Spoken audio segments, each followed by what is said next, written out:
So is the issue here the private money supporting specific public policy ideas that then tries to influence politics? Because that's how the entire U.S. political system works. Or is it the irony? Because if you do this on the right, you can draw up a similar chart about a bunch of billionaires who give money to specific groups. That money gets funneled to a couple other groups and gets distributed to grassroots organizations.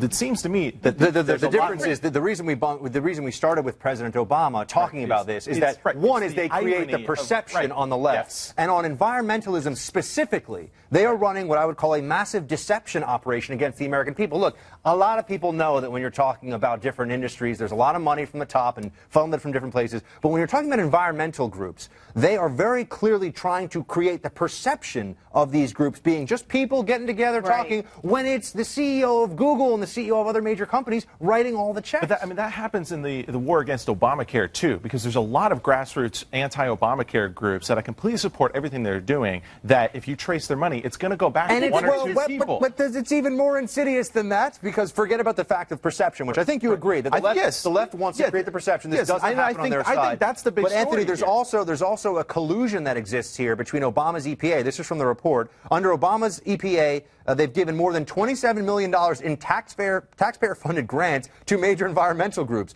notably the Natural Resources Defense Council, Environmental Defense Fund, two key activist groups with significant ties to senior EPA officials. And they've collected more than $1 million in funding each. These groups essentially own the EPA, which has a free hand to make all environmental policy. It's pay to play politics, and unfortunately, though, I do think that happens a lot more than we all wish it did on both sides. But this, for me, the main story here is that I do think it's ironic that they're doing this when they try to be the loudest on how it's horrible. But either way, you can't look at any pay-to-play situation and say it's okay. I don't care who does it. That type of behavior is unacceptable, and they're clearly doing it here. Well, the difference is left or right, it's a problem. Yes, but the difference is the level of sanctimony. They're so sanctimonious when they claim that the right is doing it, and the evil Koch brothers and all of that, when they're doing it, if not worse, because they're going above and beyond to hide it. I don't think you see that level of deception necessarily on the right. They come out and say, look, we don't like this policy, we're going to fund it, and why are we hiding?